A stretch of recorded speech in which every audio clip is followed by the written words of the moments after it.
کے ساتھ 2200 کلومیٹر کی میرے صوبے کی ایک بارڈر ہے، اور افغانستان وہ ملک ہے جس نے 2 سپر پاور کو شکست دی ہے۔ یہ کوئی کچے کے ڈاکو نہیں ہے، یا یہ کوئی موبائل سنیچر نہیں ہے کہ آپ کو مذاق لگ رہا ہے۔ یہاں پر آپ بغیر مذاکرات کیے افغانستان کے ساتھ اس خطے میں امن کی بحالی نہیں کر سکتے۔ اپنی کیپیسٹی بھی آپ دیکھ لیں، ان کی کیپیسٹی بھی آپ دیکھ لیں۔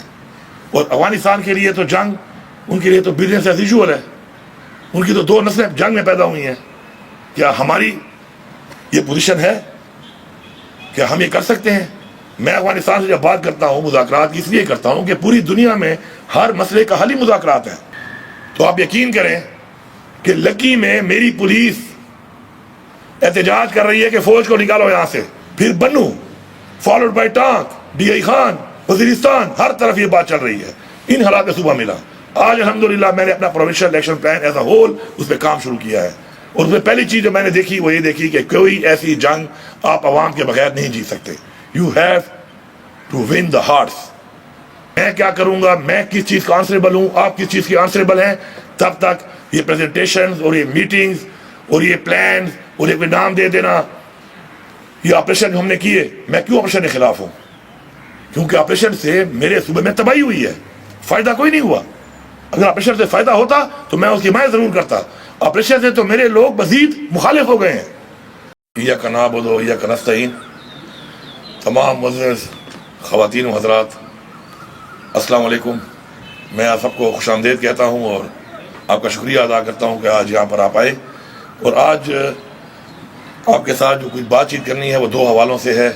ایک تو ابھی آپ کو ہماری وہ ایئرلی پرفارمنس بک جو ہے ہماری گورنمنٹ کی وہ پریزنٹ ہو جائے گی، اور اس پہ میں تھوڑی بات کر لوں گا، اور ساتھ میں جو ملک کے اس وقت حالات ہیں دہشت گردی کے حوالے سے، امن و امان کے حوالے سے، اور ہمارے لیڈر عمران خان کے اور ہماری پارٹی کے حوالے سے جو اس وقت حالات ہیں اس پہ تھوڑی روشنی ڈالوں گا۔ جہاں تک بات ہے ہماری گورنمنٹ کی، پختونخوا میں جب ہم نے اس دفعہ یہ گورنمنٹ کو ٹیک اوور کیا تو وہاں پر جو حالات ہیں وہ اس طرح کے ہمیں ملے وراثت میں کہ ہمارا تقریباً صوبے کے جو معاشی حالات تھے وہ یہ تھے کہ 15 دن کی تنخواہ تک نہیں تھی، اور اس کے علاوہ لا اینڈ آرڈر کے مسائل بھی جو تھے وہ بھی اتنے کشیدہ ہو چکے تھے کہ ملک میں ہمارے جس طرح حالات ہیں ان میں 2 صوبے ہمارے بلوچستان اور پختونخوا میں، پختونخوا کے جو حالات تھے وہ نہایت ہی ورسٹ ہو چکے تھے، کیونکہ گڈ طالبان اور ان کی وجہ سے عوام میں اور ایون ہماری فورسز میں، پولیس میں اور فوج کے درمیان میں ایک بہت بڑا گیپ آ گیا تھا، تو ایک مس ٹرسٹ جو ہے بہت زیادہ ہمیں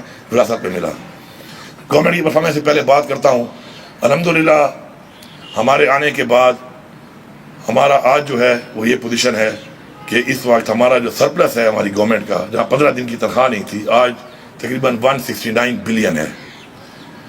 اسی طرح ہمارے اوپر جو قرضہ تھا وہ 762 ارب روپے تھا ہمارے صوبے کے اوپر، ہم نے 50 ارب روپے اپنا قرضہ بھی اتارا، اور ساتھ ساتھ ہم نے پہلی دفعہ اپنا ایک ڈیٹ انڈومنٹ فنڈ بنایا کہ اپنا قرضہ اتارنے کے لیے، کیونکہ جس طرح عمران خان صاحب کہتے ہیں کہ خوددار اور خود مختار قومیں وہ ہوتی ہیں کہ جو قرضدار نہ ہو، تو ہم نے 30 ارب روپے اس پہ ڈالا تاکہ اس سے جو پیسہ ہمیں آئے گا ساتھ اپنے قرضہ بھی ہم اتاریں گے، اور انشاءاللہ ہمارا ٹارگیٹ ہے کہ ہم اس کو 150 بلین تک لے کے جائیں گے، اور 50 ارب تک ہم اسی جون تک انشاءاللہ لے کے جائیں گے۔ 30 ارب اس میں آ چکا ہے۔ اس کے بعد ہمارے اوپر لائبلٹی تھی بہت زیادہ، تقریباً 72 ارب روپے کی ہمارے پر لائبلٹی تھی، اور ہم نے آتے ہی پہلے 2-3 مہینوں میں ان کو ختم کیا، وہ لائبلٹی اتاری ساری کی ساری۔ پھر اس کے علاوہ پچھلی گورنمنٹ میں 36 ارب روپیہ جو ہے وہ پینشن کے اکاؤنٹ سے نکالا گیا تھا معاشی حالات کی وجہ سے، جو کہ میرے خیال میں کرائم ہے، کیونکہ وہ ایک امانت ہوتی ہے۔ ویسے تو سارا ہی ٹیکس کا پیسہ عوام کی امانت ہی ہے، لیکن پینشن اکاؤنٹ ایک امانت ہوتی ہے، تو اس پہ ہم نے 36 کے بجائے 40 ارب روپیہ اس پہ بھی ڈالا۔ اس کے علاوہ پہلی دفعہ ہم نے ایک پلان بنایا کہ جو ہمارے ایسے محکمے ہیں اور ہمارے ایسے ادارے ہیں ہمارے صوبے میں جو کہ اس وقت لاسز میں ہیں اور وہ گرانٹ کے ساتھ چل رہے ہیں، تو ان کے لیے ہم نے انڈومنٹ فنڈ بنانا شروع کیے تاکہ سیلف سسٹینیبل ہو جائیں۔ تو اس میں ہم نے ماشاءاللہ اپنی یونیورسٹیز کو سب کو انڈومنٹ فنڈ بنانا شروع کر دیے، اس پہ ہمارا ایک کام جاری ہے۔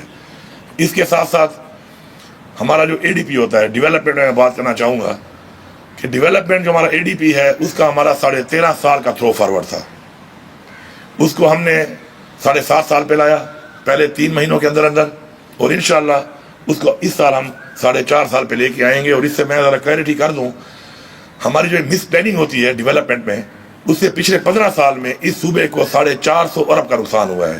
اور مس پلاننگ کیا ہے کہ ہم ایک کام شروع کرتے ہیں، اس کو کمپلیٹ کرنے کی پالیسی ہمارے پاس صحیح نہیں ہوتی، تو وہ کام اتنا لمبا ہو جاتا ہے کہ وہی کام مور دین 2 times اور 3 times تک بھی اتنے پیسوں میں کمپلیٹ ہوتا ہے. مطلب اتنا ہی کام ہم نے کیا لیکن 450 ارب اس پہ زیادہ لگے، جو کہ عوام کے ٹیکس پیسے کے ساتھ ایک بہت بڑی زیادتی ہے. تو ہماری جو پلاننگ ہے وہ یہ ہے کہ ہم وہی کام کریں گے کہ ان ٹائم ختم کریں، اور جو ایکسیلیشن سے اسی کام میں زیادہ پیسے لگتے ہیں وہ نہ لگیں. تو اس حوالے سے میں یہاں پہ بتانا چاہتا ہوں کہ یہ جو بات ہوتی ہے کرپشن کی، ایک بیانیہ بنانا ہمارے لیے بڑا آسان ہوتا ہے. تو کرپشن بالکل ایک بہت بڑا ناسور ہے ہمارے معاشرے کے اندر بھی، ہمارے ملک کے اندر بھی. لیکن میں آپ کو بتاؤں کہ ود گڈ گورننس، مانیٹرنگ اور ڈیجیٹائزیشن کے ساتھ آپ اس کو کنٹرول کر سکتے ہیں. ہم نے اس کا یہ عملی نمونہ پیش کیا ہے. ہم نے کوئی ٹیکس نہیں لگایا، اور ہم نے 55% اور 50% نان ٹیکس میں اور ٹیکس ریونیو میں اضافہ کیا ہے. یہ باقی بھی کر سکتے ہیں، اتنی گنجائش تھی تبھی یہ ہوا ہے. گنجائش موجود تھی، کام نہیں ہو رہا تھا. اسی طرح کرپشن جو ہے وہ سسٹم کے اندر موجود ہے. اور اب جو میں نے آپ کو کچھ حساب بتایا ہے کہ اب اپنی ڈیولپمنٹ کو جو ہماری اے ڈی بی کے پیسے تھے اس سے ہم 30 ارب روپیہ زیادہ دے رہے ہیں. تو یہ پیسے پہلے جو میں نے آپ کو حساب دیا ہے کچھ پیسوں کا جو ہم نے اکٹھا کیا ہے، یہ پیسہ سسٹم میں موجود تھا. یہ تقریباً 200 ارب سے زیادہ پیسہ ہے. یہ کہاں جا رہا تھا؟ یہ کسی اور کی جیبوں میں جا رہا تھا. ہم نے صرف مانیٹرنگ کی ہے، ٹرانسپیرنسی لائے ہیں، بہت سسٹم کو ڈیجیٹائز کیا ہے، مزید بھی ابھی کر رہے ہیں، مزید بھی گنجائش ہے، انشاءاللہ اس پہ کام ہو رہا ہے، اور اس سے یہ پیسہ خزانے میں آیا ہے. تو ود گڈ گورننس آپ یہ کام کر سکتے ہیں. اور میں یہ کہوں گا کہ جو بیٹھے ہوئے تنقید کرتے ہیں ہمارے اوپر کہ کرپشن ہو رہی ہے پختونخوا میں، تو میں صرف اتنا کہوں گا کہ ایسی کرپشن آپ بھی کریں. یہ بڑی پازیٹیو کرپشن ہے، آپ کو کرنی چاہیے. مریم نواز صاحبہ، آپ 146 بلین خسارے میں ہیں اپنے ٹارگیٹ سے. میں 169 ارب روپے سرپلس ہوں اپنے ٹارگیٹ سے. تو میں تو بڑی اچھی کرپشن کر رہا ہوں. پھر آپ کیا کر رہی ہیں؟ مجھے آپ یہ بتائیں کہ جب اس رزلٹ کے بعد یہاں کرپشن ہے تو وہاں کیا ہو رہا ہے؟ اس کا تو میرے خیال میں ڈکشنری میں کوئی نام بھی نہیں ہوگا. میں 55% اور 50% ٹیکس کو انہانس کرتا ہوں، آپ 10-12% پہ گھوم رہی ہیں، اور میں کرپشن بھی کر رہا ہوں. تو پھر آپ کیا کر رہی ہیں ذرا یہ بتا دیں. میں نے سسٹم کے اندر سے 200 ارب سے زیادہ پیسہ ریز کیا، جنریٹ کیا، اور آپ 146 ارب روپے خسارے میں ہیں. کرپشن یہاں پہ ہو رہی ہے تو وہاں پہ کیا ہو رہا ہے؟ ذرا روشنی ڈالیں اس کے اوپر. اور ہمیں اصلاح کرنی چاہیے اپنی، اور تنقید کے بجائے سیکھنا بھی چاہیے اور پازیٹیو ہونا چاہیے. میں سمجھتا ہوں کہ ایک چھوٹی ایگزامپل دیتا ہوں آپ کو. ہیلتھ کارڈ ہمارا بند ہو گیا تھا، جو دوبارہ ہم نے شروع کیا تو ہمیں ریٹ انہانس کرنے پڑے، کیونکہ ہیلتھ کارڈ کے اندر بہت سے ہاسپٹل ایسے تھے پرائیویٹ جو ہمیں چھوڑ گئے تھے، کیونکہ ظاہری بات ہے علاج مہنگا ہو گیا. لیکن آپ حیران ہوں گے یہ سن کر کہ 30% انکریز کرنے کے بعد ریٹس کو آج ہمارے ہیلتھ کارڈ کے اوپر ہر مہینے 90 کروڑ سے 1 ارب کم بل آ رہا ہے. ٹرانسپیرنسی یہ تقریباً اگر میں اس حساب سے بھی لگاؤں تو 11 ارب روپے آپ نے بچت کی ہے، اور اگر 30% انکریز کے حساب سے لگاؤں تو 15 ارب کی بچت ہے ایک سال کے اندر. اسی طرح دوائیاں دیکھ لیں، 2018 19 20 21 22 میں 8 ارب 9 ارب 10 ارب اور 12 ارب روپے کی پرچیزنگ ہوئی. اتنی ہی دوائی، اتنی ہی کوانٹٹی انہی کمپنیوں سے. ہم نے آ کر وہی پرچیز کیا ہے 5 ارب روپے میں، صرف اتنی ہی کوانٹٹی، وہی کمپنیاں ہیں. تو یہ کیا ہے؟ صرف مانیٹرنگ ہے. ٹرانسپیرنسی مانیٹرنگ کے ذریعے کنٹرول ہو سکتی ہے. اخلاقیات کے ذریعے اگر آپ نے کرپشن ختم کرنی ہے تو میں دعوے سے کہتا ہوں کہ اس کے لیے وی نیڈ 2 جنریشنز. اب ڈیجیٹائز کر کے سسٹم کو ٹھیک کر کے مانیٹر کر کے آپ نے اس کو کنٹرول کرنا ہے، اور یہ اس کا ثبوت ہے. اسی طرح ہم نے ریکوائرمنٹ کی. آپ حیران ہوں گے سب یہ سن کر کہ میں نے 20 ارب گندم کیش میں لی ہے، اور اگر یہ گندم میں پاسکو سے لیتا تو کوالٹی پاسکو کی آپ کے سامنے ہے، جو حالات چل رہے ہیں پاسکو کی کوالٹی کے گندم کے، اور مجھے 10 ارب روپے پاسکو کو دینے پڑتے ہیں کمیشن فار نتھنگ. تو میرا اپنا صوبہ ہے، میرے ڈپارٹمنٹس ہیں، میرے لوگ ہیں، تنخواہ لے رہے ہیں. تو میں نے خود جو کیا اس سے 10 ارب کی بچت آئی، اور کیش میں لیا بجائے قرض میں لینے کے. انشاءاللہ آپ دیکھیں کہ پختونخوا میں کمنٹ کیا ہے IMF نے کہ ہم نے ان کے سارے ٹارگیٹ اچیو کیے ہیں. یہ کیا ہے؟ یہ کریڈیبلٹی ہے، ایک صوبے کی ہے، پاکستان کی ہے. ایسی کریڈیبلٹی آپ کی ہوگی تو آپ کو پاؤں نہیں پکڑنے پڑیں گے ان کے. آپ کے اوپر وہ تھوکتے ہیں ہر چیز کیونکہ آپ کریڈیبل نہیں رہے. آپ نے کریڈیبل رہنا ہے، اور کریڈیبل رہنے کے لیے ضروری ہے کہ آپ کو اپنے وہ جو آپ کے کمٹمنٹس ہوتی ہے پوری کریں گے. الحمدللہ ہمارا تقریباً 10 ارب روپیہ جو ہم نے دینا ہوتا ہے ہر مہینے کا، ایک دن بھی ہم نے شارٹ نہیں کیا. وہ قسط ہماری جو قرضے کی جو ہمارے انٹرسٹ کی قسط ہے جو ہم نے نہیں لیا، لیکن ظاہری بات ہے ہم نے اون کرنا ہے، وہ ہر مہینے ہم 10 ارب روپے پورے کے پورے اتار رہے ہیں. اب میں ذرا بات کروں گا تھوڑی سی.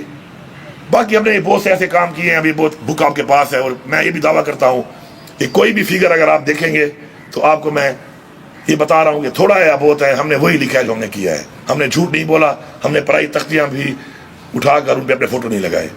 یہ میرٹ کے اوپر ہی ہم نے بنائی ہے، اور یہی ہے. اس میں ہم نے ہر چیز کو ڈبل کیا ہے. زکوٰۃ ہماری پہلے 12,000 تھی، ہم نے اس کو 25,000 کر دیا.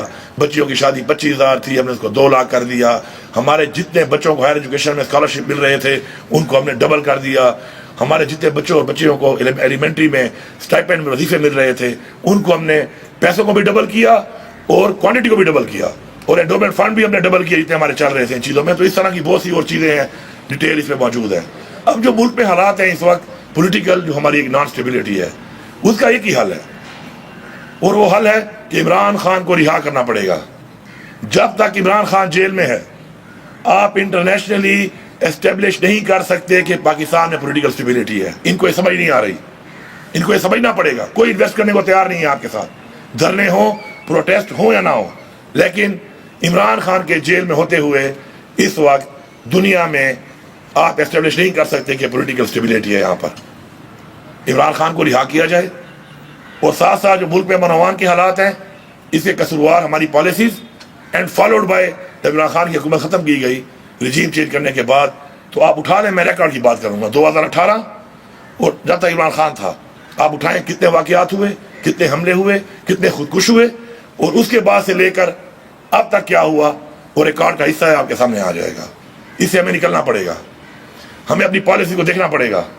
مذاکرات کے بغیر افغانستان کے ساتھ 2200 کلومیٹر کی میرے صوبے کی ایک بارڈر ہے، اور افغانستان وہ ملک ہے جس نے 2 سپر پاور کو شکست دی ہے. یہ کوئی کچے کے ڈاکو نہیں ہے، یا یہ کوئی موبائل سنیچر نہیں ہے کہ آپ کو مذاق لگ رہا ہے. یہاں پر آپ بغیر مذاکرات کیے افغانستان کے ساتھ اس خطے میں امن کی بحالی نہیں کر سکتے. اپنی کیپیسٹی بھی آپ دیکھ لیں، ان کی کیپیسٹی بھی آپ دیکھ لیں. اور افغانستان کے لیے تو جنگ، ان کے لیے تو بزنس ایز یوزول ہے. ان کی تو 2 نسلیں جنگ میں پیدا ہوئی ہیں. کیا ہماری یہ پوزیشن ہے؟ کیا ہم یہ کر سکتے ہیں؟ میں افغانستان سے جب بات کرتا ہوں مذاکرات کی، اس لیے کرتا ہوں کہ پوری دنیا میں ہر مسئلے کا حل ہی مذاکرات ہے.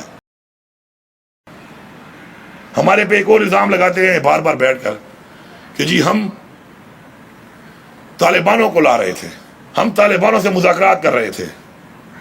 مذاکرات ہم نے بالکل پہلے بھی بات کی ہے، اب بھی ہم کرتے ہیں. لیکن یہ 2022 میں جب PDM کی حکومت آئی ہے رجیم چینج کے بعد، ان کی نیشنل سیکیورٹی کمیٹی کی میٹنگ میں بھی یہ فیصلہ ہوا ہے اور اپروول ہوئی ہے کہ طالبانوں سے مذاکرات کیے جائیں. سائن موجود ہے، میٹنگ موجود ہے، ریکارڈ کا حصہ ہے، آپ دیکھ لیں اس کو.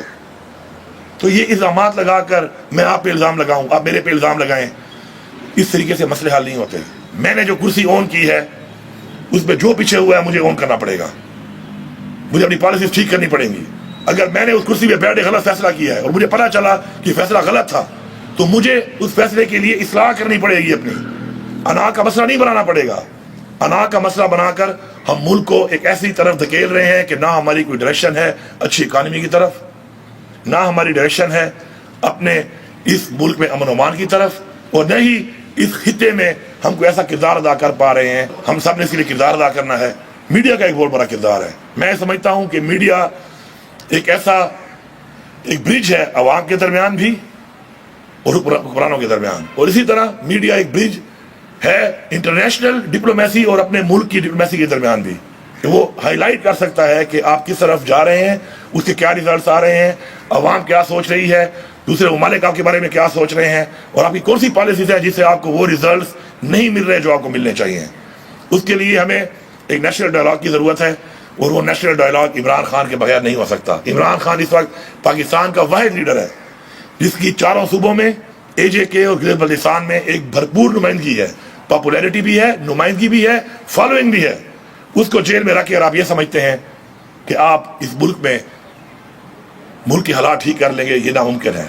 اس وقت اعتماد کی یہ پوزیشن ہے کہ جب مجھے یہ صوبہ ملا تو آپ یقین کریں کہ لکی میں میری پولیس احتجاج کر رہی ہے کہ فوج کو نکالو یہاں سے، پھر Bannu followed by Tank, DI Khan, Waziristan, ہر طرف یہ بات چل رہی ہے.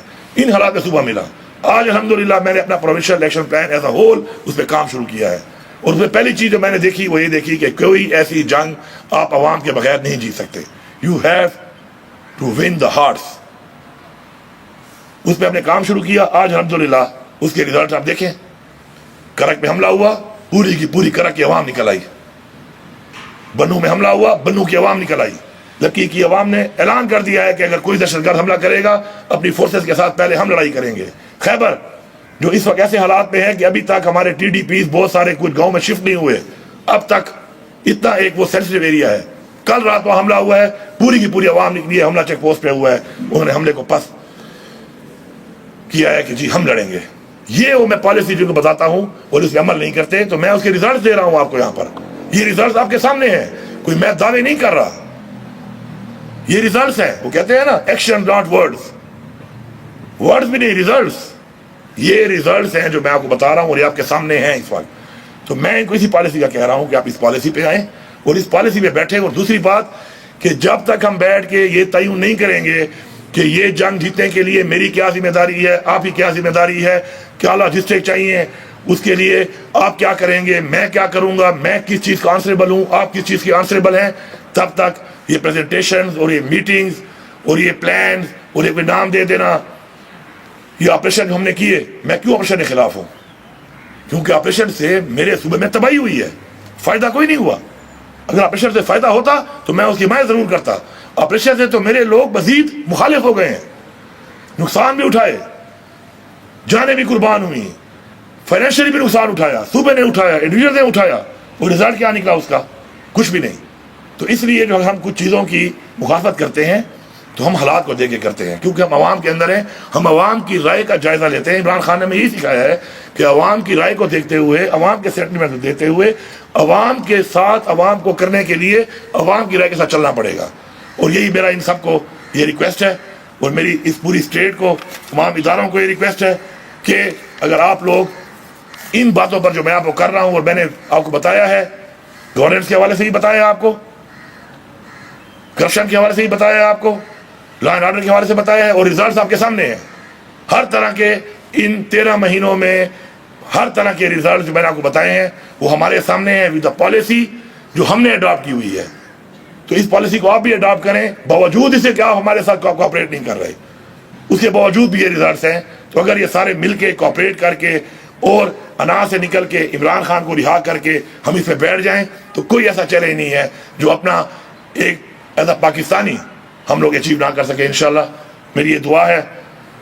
افطار کا ٹائم بھی ہونے والا ہے کہ اللہ تعالیٰ ہم سب کے روزے اور عبادتیں بھی قبول کرے، ہمیں توفیق دے کہ ہمارے لوگ اپنی خوشیاں اپنے بچوں کے ساتھ، گھر والوں کے ساتھ عید کی منا سکیں، اور ہمیں یہ توفیق دے کہ اپنے ملک کے لیے ہم کردار ادا کر سکیں، اور ہمارے اندر سے یہ ذاتی انٹرسٹ کے بجائے ہمارے اندر قومی مفاد کا جو ہے وہ ایک جذبہ اللہ تعالیٰ ہمارے اندر پیدا کرے اور اسے ہمیں سرشار کرے، اور ہمیں توفیق دے کہ ہم ان لوگوں میں شامل ہوں کا یاد کیا جائے کہ یہ وہ نسل تھی جس نے پاکستان کے وہ مسائل حل کیے تھے جو مسائل ہمارے باوجود نے دیکھے یا ہم نے دیکھے، ہمارے بچے اس کو نہ دیکھیں. آمین. بہت شکریہ.